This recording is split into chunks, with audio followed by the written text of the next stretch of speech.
দেখছেন ব্রেকিং ১১টা। আমি পিউ রয়েছে আপনার সঙ্গে। শুরুতে একটা ধুমধুমার ছবি আপনাদের সামনে আনবো। পঞ্চায়েত সমিতির সভাপতি নির্বাচনকে ঘিরে রীতিমতো উত্তপ্ত মুর্শিদাবাদের রানীনগর। ২ নম্বর ব্লকের পঞ্চায়েত সমিতির সভাপতি নির্বাচন ঘিরে উত্তেজনা।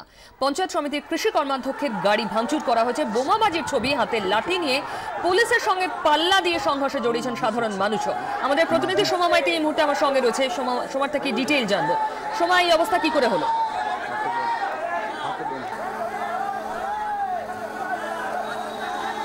সবার সঙ্গে যোগাযোগের চেষ্টা করছে। আরো একবার আপনাদের জানাই, হাতে তৃণমূলের পতাকা দেখতে পাচ্ছেন, কিছু মানুষের অন্য হাতে রয়েছে লাঠি। পুলিশ রয়েছে ঘটনাস্থলে, কিন্তু পুলিশকে থোড়াই কেয়ার, তারা রীতিমতো উত্তেজিত। একদিকে পতাকা উঁচিয়ে, অন্যদিকে হাতে লাঠি নিয়ে তারা মারতে উদ্যত অন্য পক্ষকে। সভাপতি, পঞ্চায়েত সভাপতি নির্বাচনের ক্ষেত্রে এই গোলমাল। রানীনগরের ঘটনা, হাতে বোমার ছবি আপনারা দেখতে পাচ্ছেন। ভয়ানক এই ছবি এই মুহূর্তে রানীনগরে।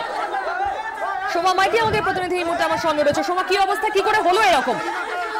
দেখো, ঘটনা রানীনগরে নয়, এই ঘটনাটি হচ্ছে মুর্শিদাবাদের বড়োয়ার নন্দী বানেশ্বর জুনিয়র হাই স্কুলের ঘটনা। এখানে আজ সকালবেলাতেই পরিচালন সমিতির মনোনয়ন দাখিলকে কেন্দ্র করে জোটের কর্মী সমর্থকদের সঙ্গে তৃণমূলের কর্মী সমর্থকদের ব্যাপক গন্ডগোল হয়। যেটা জানা যাচ্ছে যে জোটের কর্মী সমর্থকরা যখন তারা মনোনয়নপত্র দাখিল করার জন্য সেখানে জমায়েত হন, তখন তৃণমূলের কর্মীরা তাদের বাধা দেয়। দুপক্ষের মধ্যে ব্যাপক পরিমাণে বোমাবাজি হয়, ইট বৃষ্টি হয় এবং তারপরে গুলিও চলে এবং কার্যত পুলিশের সামনে এই সমস্ত ঘটনা ঘটে। এই মুহূর্তে এলাকায় ব্যাপক পুলিশ বাহিনী থাকলেও কিন্তু কংগ্রেসের যে সমস্ত কর্মী সমর্থকরা এবং লেফট ফ্রন্টের যে সমস্ত কর্মী সমর্থকরা তারা কার্যত এলাকা ছাড়া হয়ে গিয়েছেন। এলাকায় মনোনয়নপত্র দাখিলের কাজ চললেও শুধুমাত্র তৃণমূলের কর্মী সমর্থকরাই এলাকায় রয়েছে। ছবিতে আমরা দেখতে পাচ্ছি হাতে তৃণমূলের পতাকা, অন্য হাতে লাঠি, কেউ কেউ বোমা নিয়ে ঘুরছেন, তাও পুলিশের সামনে। একেবারেই তাই।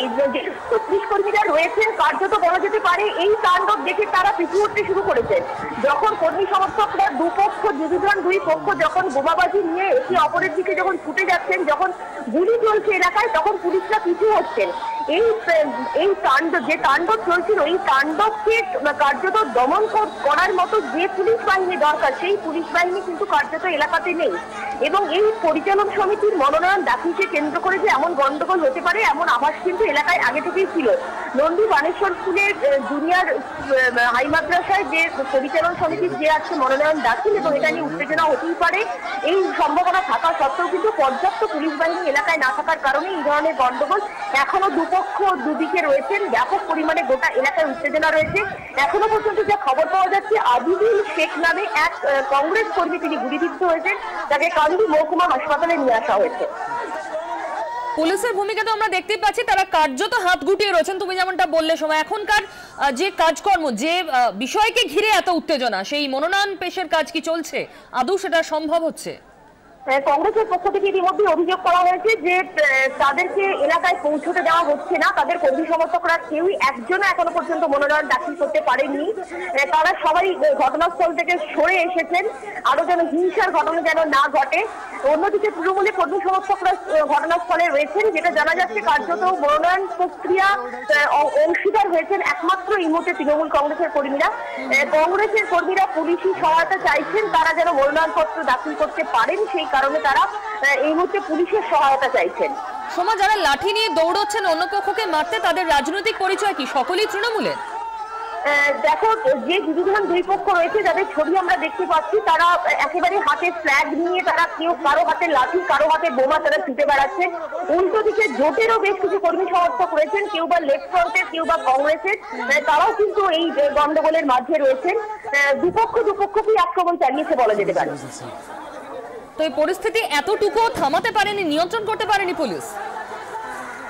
গোটা পরিস্থিতি এমনটা যে হতে পারবে এমন আভাস যে ছিল না প্রশাসনের কাছে, এমনটা নয়। কিন্তু পুলিশ বাহিনীর সেই যখন বোমা চলছে, গুলি চলছে এলাকায়, সেই মুহূর্তে পুলিশের যেভাবে এই পরিস্থিতি দমন করা দরকার, কার্যত সেটা না করে পুলিশ দাঁড়িয়ে দাঁড়িয়ে কার্যত দেখছেন বলা যেতে পারে এবং পিছু হচ্ছেন। এবং সাধারণ যে সমস্ত গ্রামবাসীরা রয়েছেন তারাও কিন্তু ভীত সন্ত্রস্ত হয়ে পড়েছেন পুলিশের এই ধরনের ভূমিকায়।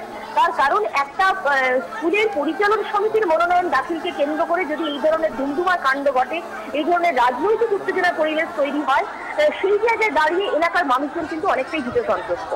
সোমা, তুমি নজর রাখো, পরে আবার তোমার থেকে আপডেট নেব। ভয়ানক এই ছবি, এক হাতে রয়েছে তৃণমূলের পতাকা, রাজনৈতিক দলের পতাকা, অন্য হাতে বোমা লাঠি নিয়ে দৌড়চ্ছেন কিছু মানুষ। তবে শুধুমাত্র তৃণমূল সমর্থকরাই নন, অন্যদিকে জোটের পক্ষ থেকেও কিন্তু প্রতি আক্রমণ করা হয়েছে এমন অভিযোগ উঠে আসছে। পুলিশের ভূমিকা এখানে সব থেকে নিন্দনীয়, কার্যত ঠুটো জগন্নাথ এই এলাকায় পুলিশ।